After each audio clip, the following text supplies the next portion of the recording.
wrong or right. But do me a favor, shout as loud as you can on the count of three. 1, 2, 3. Amen.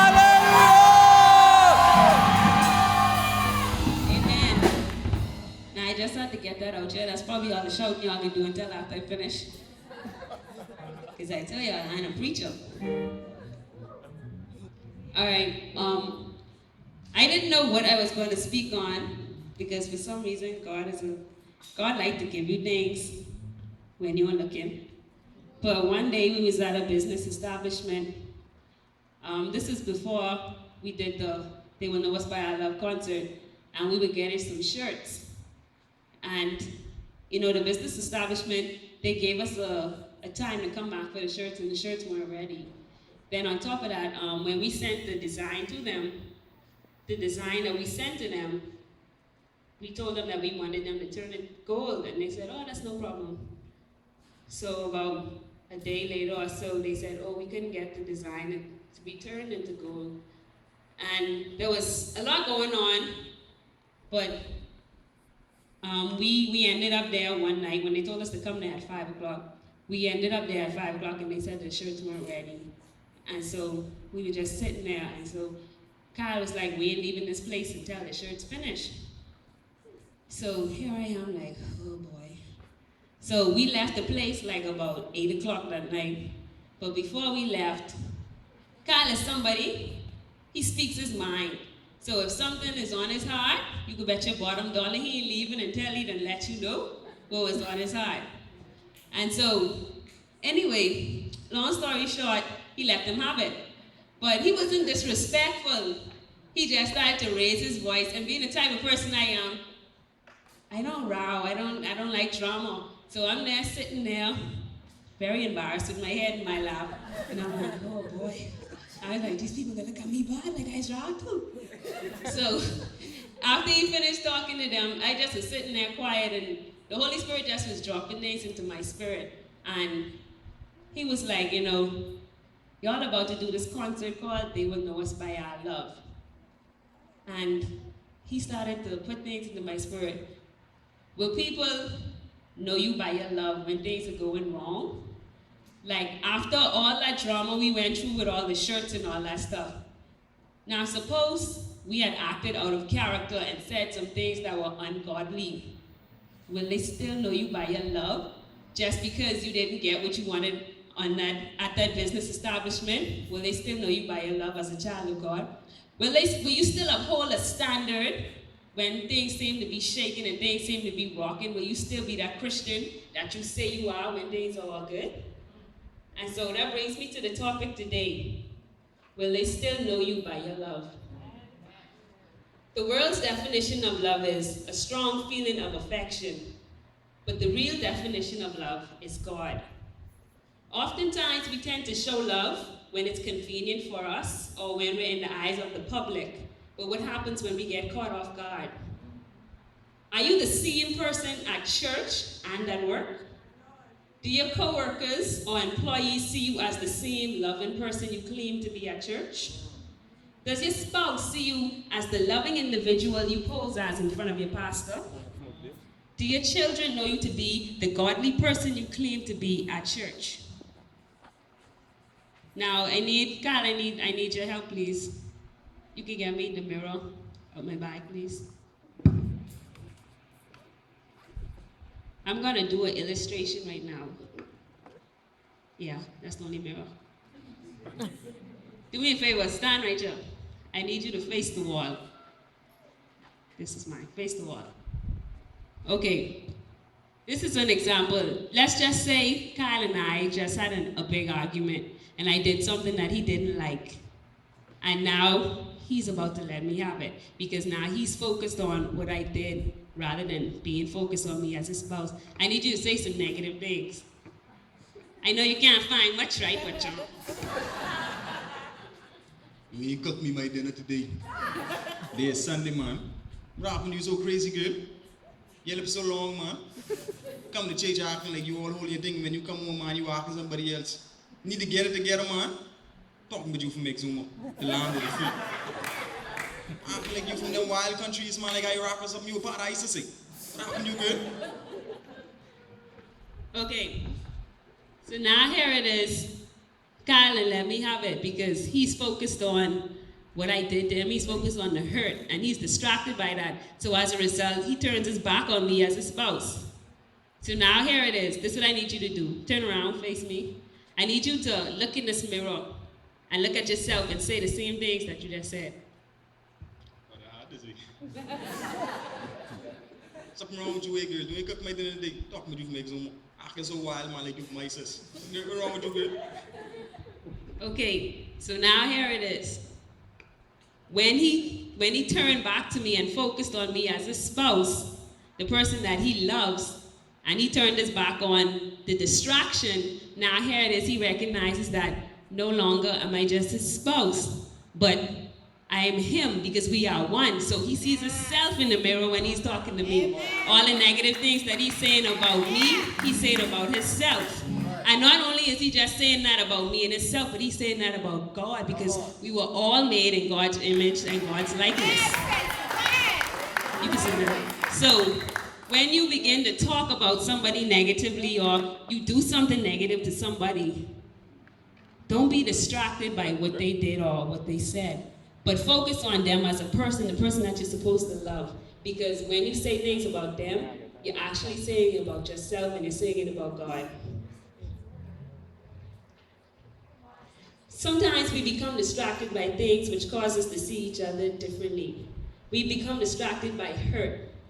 Some of us have been in some relationships before where an individual was unfaithful, abusive, or disrespectful. And as a result, we ended up becoming hateful toward that person. Now, some of us, we have some exes out there, if we was to run into them today, y'all probably don't even know how y'all would act. All hell probably would rise up in y'all, and shoes would be thrown. But suppose that person's deliverance is wrapped up in you. Would your attitude make them, or would your attitude break them? How many of you watched War Room? If you haven't watched it, you should watch it. You remember a scene in War Room where this guy, before he was saved, he was stealing from the job and all that. And when he got saved, he went back to his bosses and he told them, okay, look, I've been stealing from the job, because he wanted to start off with a clean slate. So he told them, I've been stealing from you guys. Now, there was one person on the job who was humble about the situation, the boss. He was humble about the situation. He wanted to think before he gave this guy his penalty. But then there was another guy, and he just wanted the most severe punishment for this man, because the fact that he was stealing from the company, he just was highly upset that this man was stealing from the company all these years.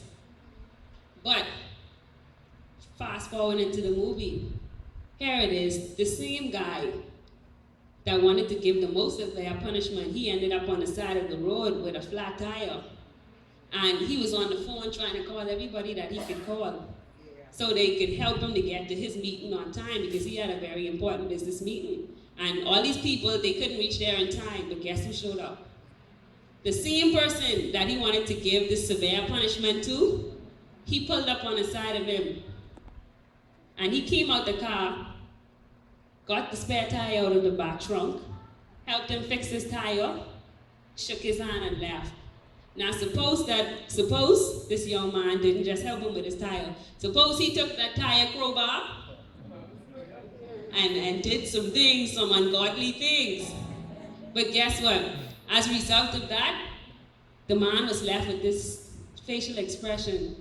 And in his facial expression, you could see he was like, why this man still nice to me after all the wrong I wanted to do to him?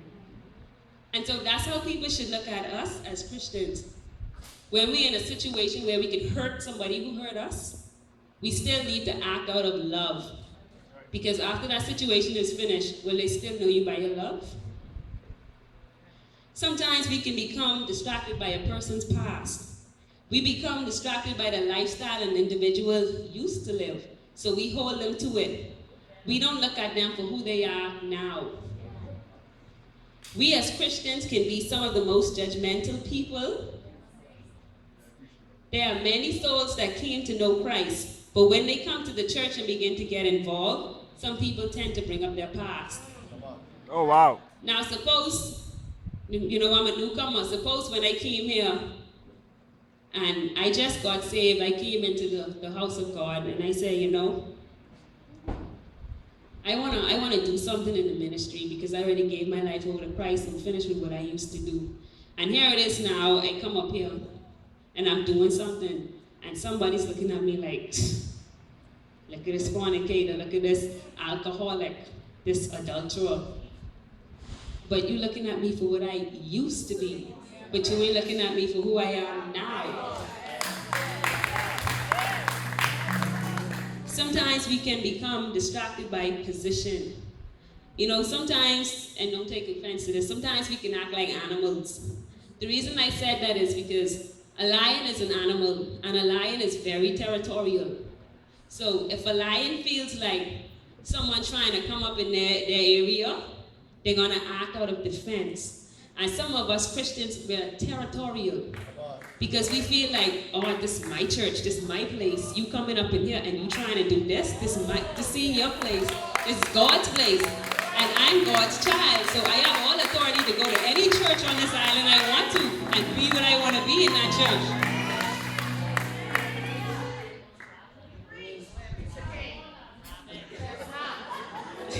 My Lord. Okay, I need 5 people.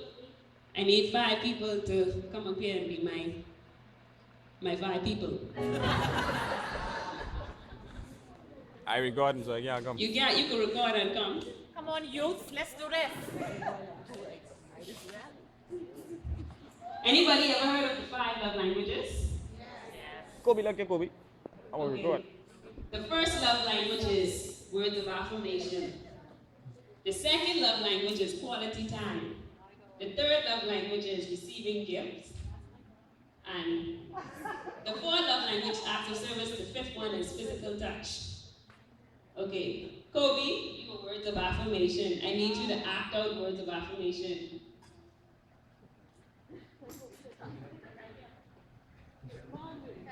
Okay, you want me physical touch?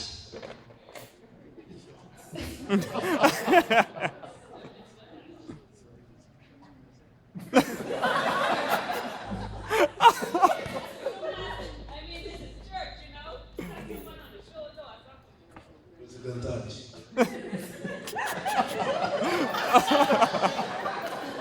Oh, no. My touch is expressing unity. We are now together because we are bonded by our skin.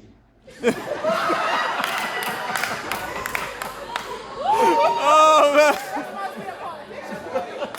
Okay, Carol, you are quality time. Oh, man.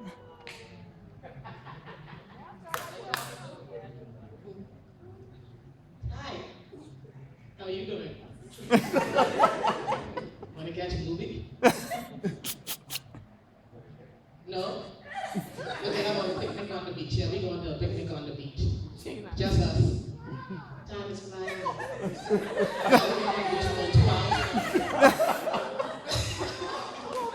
Oh, man. Okay, Davina, you are words of affirmation.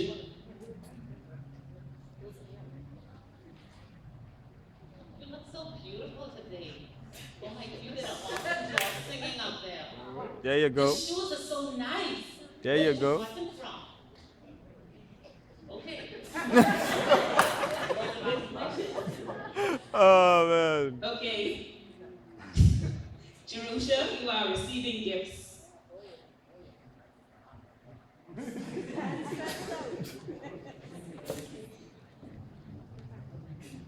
Thank you for this amazing Pandora bracelet. What you gave me.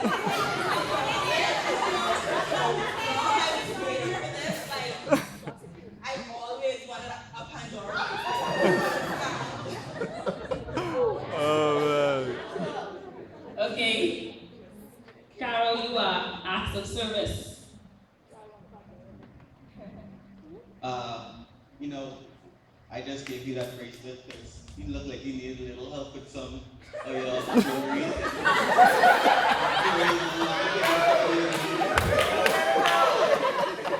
Lacking in some of your little jewelry, so I had to put the ring on your arm. Get him, Garo. Okay, y'all, give it up. Thank y'all. Oh, man. Y'all ladies, man. Y'all ladies. Now y'all know who y'all can put on the team. They did an awesome job. Hey. Now the first love language is words of affirmation. Words of affirmation. Gary Chapman, author of a book entitled The 5 Love Languages, defines words of affirmation as verbal support to communicate love. Just like Davina did, she was expressing herself verbally to Jerusha. Now sometimes, I can use Kyle for an example. Sometimes Kyle and I, when we were dating, we wrote letters to each other. Yes, we had cell phones, but you know, it's just something when you take the time out to sit down. A cell phone, you can just, yeah. But when you take the time out to sit down and you write a letter. So we kind of did it the old school way. And one Christmas, there was this huge box, kind of like, he bring this huge box for my Christmas gift. So I'm like, oh yeah, something big, something nice in this. So I couldn't even lift the box inside the house. He had to lift it. So I'm like, oh, I gotta wait for Christmas Day. So here I am, a few minutes after 12, in my room, opening the box. I'm like, but it's so heavy, but this must be a bike or something. So I open the box, this big box. When I look inside it, bunch of big rocks. And in the box is another box. So I'm like, oh man. So I opened that box, some more rocks and some more boxes. So I had to go through like 10 boxes to get to the real box. And in the box, he had this envelope. And in the envelope was like a 3-page letter of himself expressing himself to me and how he's happy to be celebrating Christmas with me and all that stuff. So anyway, when I finally reached to the box, this box was the real gift. It was the size, and it was a necklace and a watch. But the point I'm trying to make is words of affirmation. The letter was the main thing in the box. We can express ourselves through letters. We can express ourselves through a phone, texting somebody in the morning, say, hey, just checking up on you. Hope you enjoy your day. Words of affirmation. That's a way to express yourself. Second one, quality time. Take time out of your busy day to spend time.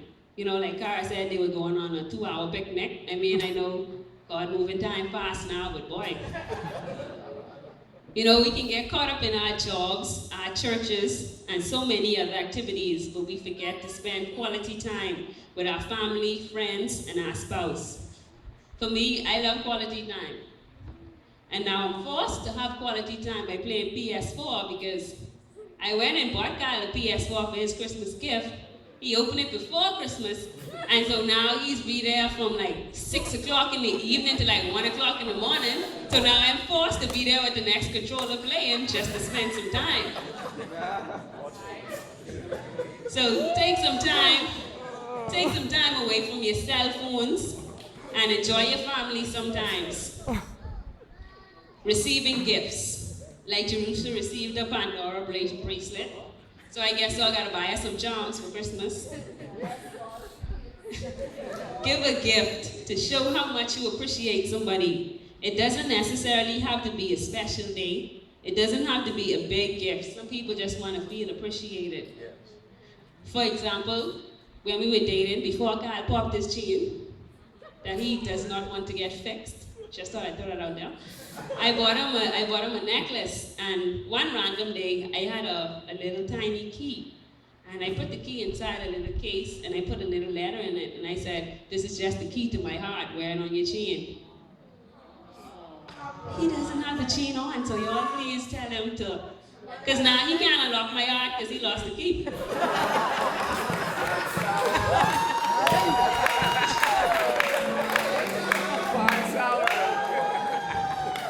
Now, the fourth gift is acts of service. Do something nice for your family member or your spouse. You know, take out the garbage sometimes, cook a nice meal on Sunday after church, hint, hint. All the men gotta go home and cook dinner now. You know, sometimes when I'm washing dishes, God will just come up on the side of me and he'll take the washcloth and he'll be like, I'll wash the rest of them. And that gives me great joy. Physical touch. Daddy. The fifth one is physical touch. A little hug, handshake, rub on the back. It goes a long way. Now I can share this. That's right, Pastor Mike. Now I can share this little secret with y'all, but y'all can't tell nobody else but we're the light. 90% of the time when God walks past me, he can expect a hand on the behind. Because that's my way of showing physical touch. Now, other times when he's sitting down watching TV or something, I just rub his hair just to show, you know, I'm here, I care. You know, just a little something to show somebody. You know, sometimes if they have their hand on the table or whatever, just rub their hand. That's physical touch. Those are ways you can express yourself. If you are doing the complete opposite of these things, then you know what you're operating in. Now, 1 Corinthians 13, I'm reading from the NIV, and I might be a little short because I'm not long-winded like Kyle. So, 1 Corinthians 13, it says, verse 1 through 13, it says, if I speak in the tongues of men or angels, oh God, you have to, if I speak in the tongues of men or angels, but do not have love, I am only a resounding gong or a clanging cymbal. And I can let y'all hear how that sounds.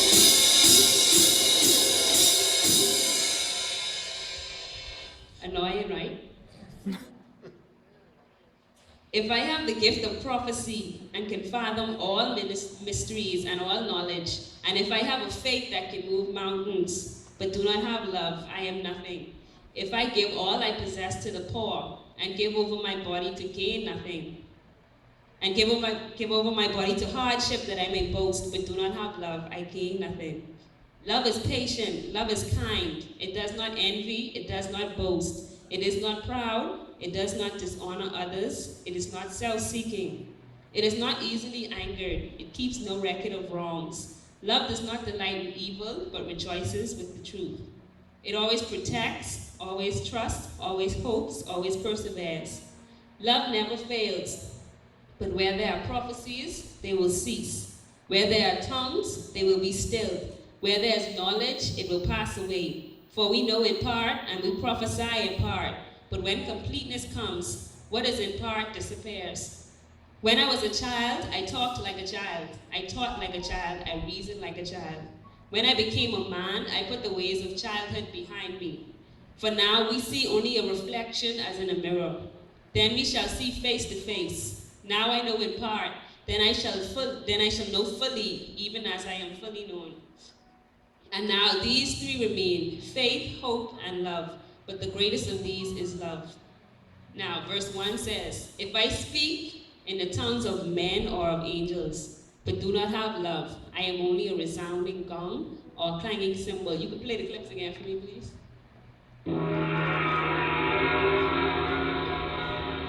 Now, imagine hearing that noise when someone probably up here ministering to you and they're like, oh God, we give you glory, you know. Because all you're remembering is how they treated you so bad yesterday. So now all you're hearing is noise. They ain't even reaching you. If we're trying to come off as Christians and have no love, we're just a bunch of noisy people. Someone could probably see me on the streets claiming they're from church and they have a relationship with God. And I remember how they cursed me out yesterday on the job and they just there, you know, God love you, clang, clang, clang.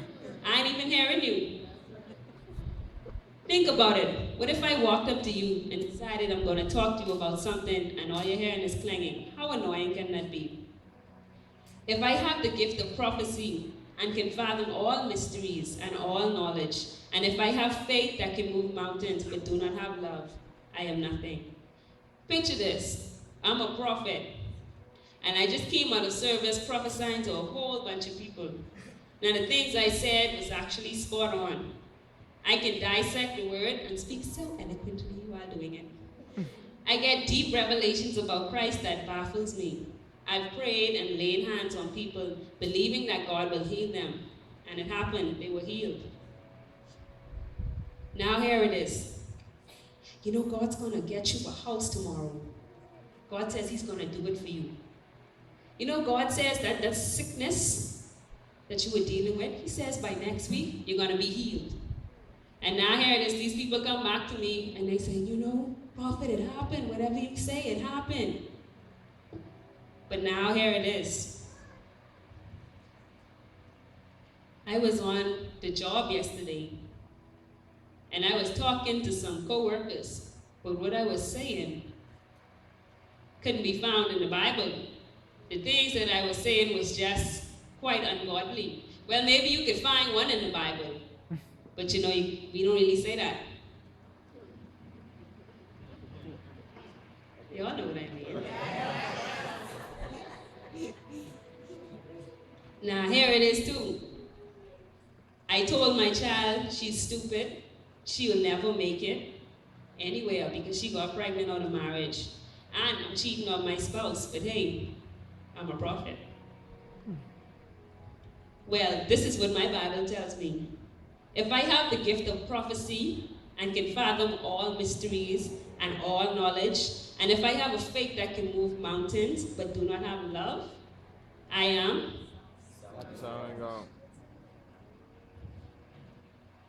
After all is said and done, without love, we are nothing. Without love, we are Nothing. If I give all I possess to the poor and give over my body to hardship that I may boast, but do not have love, I gain Nothing. People can be very giving, but that doesn't mean that they are loving. I could see a poor person on the street today. I could give them $5 right now out of my pocket. But guess what? I could leave that person and I could gossip about them and talk about how they're begging for money. As a result, I gain Nothing. Love is patient. You know, today we wonder why so many of our young men are losing their lives. They get angry so quickly and they resort to violence as a result of it. Because love is patient. They probably didn't grow up to know what love is. And so as a result of that, they act out of hate. And if love is patient, then what that means, hate is? Exactly. Hate is the opposite of love. And so we wonder why all the killing is going around in the world today, because the Bible tells us the answer right here. They lack love because love doesn't get angry quickly. It's patient. Love is kind. It causes me to treat others with respect. It causes me to do the right thing. So if love is kind, that means hate it. Unkind. I know this primary school 101. It does not envy. Love wouldn't cause me to roll up on a young lady and kill her for something that belongs to her. Young men are killing each other for one another's girlfriends. Church people are envious of each other because someone got a nice house or a nice car, or somebody got married and you're still single. Now,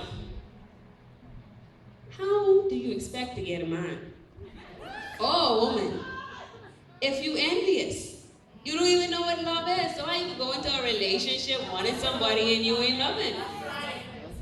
Love is kind. Love does not envy. So when you learn to love your church sister who just get married and you be like, I'm so happy for you, my turn coming. God has sent them on because love does not envy.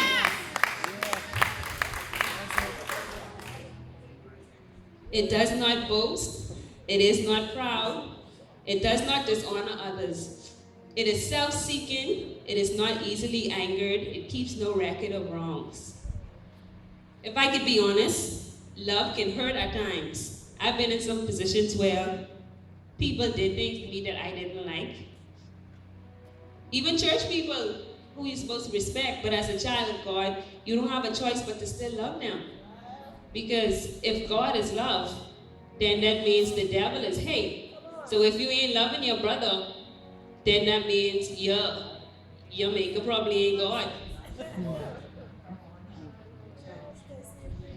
You know, God gets me very upset sometimes. Like people see me quiet, I'm very quiet. I'm very humble and happy. But he could take me from 0 to 100 real quick. But then, you know, when he gets me upset, sometimes I sit there and I be so calm, and when he get me mad, I just be thinking about getting one glass and breaking it on the wall. But then I think about the fact, you know, after all the wrong I did to God, God probably was sitting up in heaven on his couch wanting to break a glass on the wall too. But after all I did to him, yet he still loves me. Yet he still chooses to call me his child. He still chooses to bless me with all the things that he gives to me. And so I reflect on that. And I think about that. And as a result of that, it causes me to forgive him very quickly. Because I put myself in a position.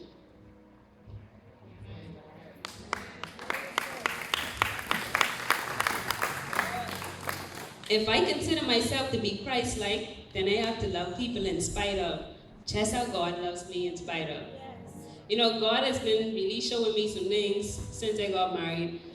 It caused me to have a deeper love for God because, you know, God calls the church his bride. And it causes me to look at God and the church just how God in my marriage is.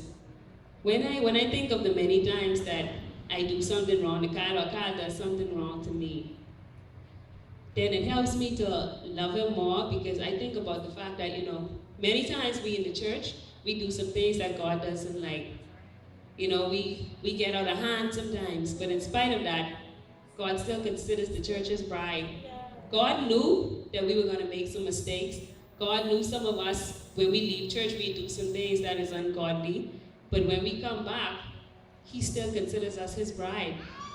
And so it really causes me to think that, you know, even though people may do something wrong to you, people may say something negative to you, things that you don't like, you still gotta love them because you have to put yourself in the position. What if God didn't show us his grace? What if God decided to give us just punishment for everything that we did? Many of us, we wouldn't even be in here today. Some of us, we would be dead right now.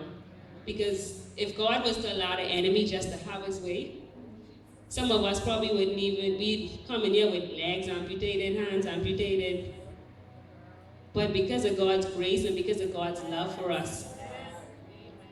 And, you know, sometimes sinners in the world, they feel like God doesn't care for me, God doesn't love me, you know. And we also, sometimes we as Christians, we can treat them that way as well. Because of the fact that they haven't given their lives to Christ, we tend to judge them or we tend to condemn them. But you know what my Bible says? For God so loved the world.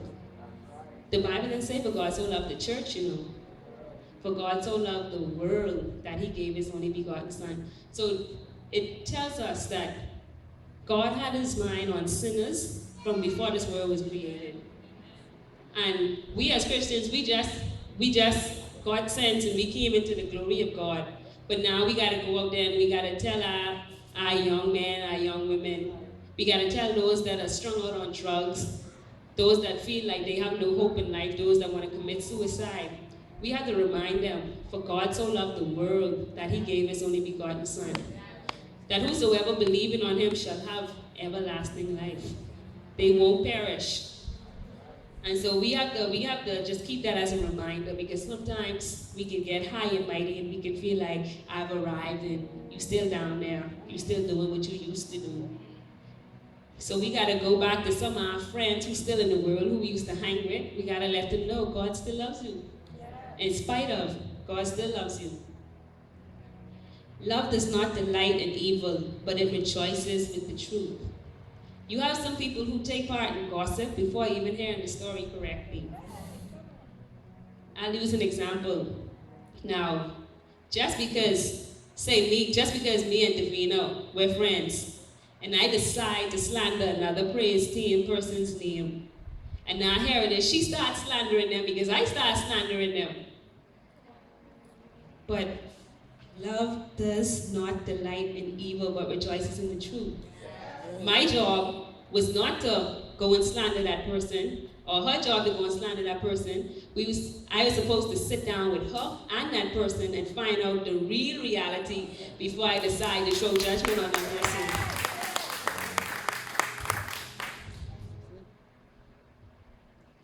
It always protects, always trusts, always hopes, always perseveres.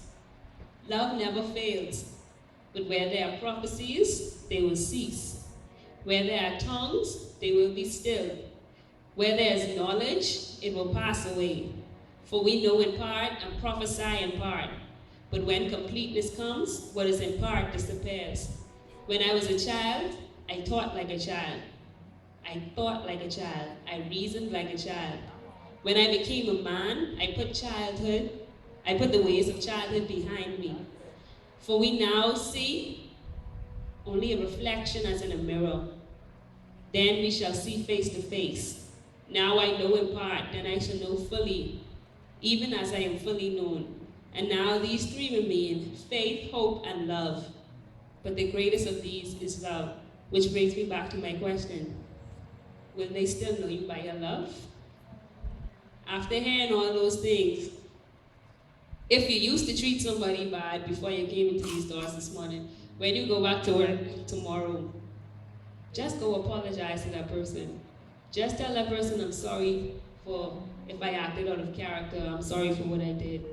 And just show that person that you love them. Because the story that I shared with you when we went to that business establishment, as a result, after all that went down, I tipped the young lady. I gave her $10 because I wanted her to still know us by our love. I didn't want her to feel out of place, or I didn't want her to feel like, oh, these Christians just come up in here freaking themselves out. Even though he didn't say anything disrespectful to them, but because his voice was raised, I could still feel tension in the room. And so I gave her a $10 tip. And when I left, I told God, I said, you should apologize to the lady. But when you kind of getting frustrated, you don't want to apologize. But he went and he called the lady after asking me to send him $1. He went and he called the young lady and he told her how he was sorry, for raising his voice. And he was sorry for how he acted out. And she was happy as a result of that. And I'm sure that even after all of that, now she's probably saying to herself, they some real Christians, some people don't even come back and apologize. So people still have to know you by your love. Even if you did make a mistake and you did end up hurting somebody, just go back. Just tell them I'm sorry. It doesn't hurt to say I'm sorry. 2 words, I'm sorry. That's all. Just tell somebody that you're sorry. I told y'all I wasn't going to be long because I am 99.9% through. I just want everyone to recognize that, God is soon to come. I know when I was younger, when I was like 5, my grandma always just be like, God is coming, God is coming. I was like, God was coming for years, he reached yet. But now I'm recognizing that, with all the signs of the time and how I got a relationship with God for myself and a deep understanding of God, I recognize God is really coming. He is soon to come. God is on his way. And a lot of times we take that for granted, but we still have the opportunity. We still have the opportunity to make things right if we haven't made it right as yet. 2 Chronicles 7:14 says, if my people who are called by my name will humble themselves and pray and seek my face and turn from their wicked ways, then I will hear from heaven and I will forgive their sins and I will heal their land. So now all we have to do, if we weren't loving before, let's start being loving. If we weren't doing things that God admonishes us to do, let's just start doing it. Because the times are short. Times aren't long like they used to be. So like I said, I want to leave you with this question. Will they still know you by your love? God bless.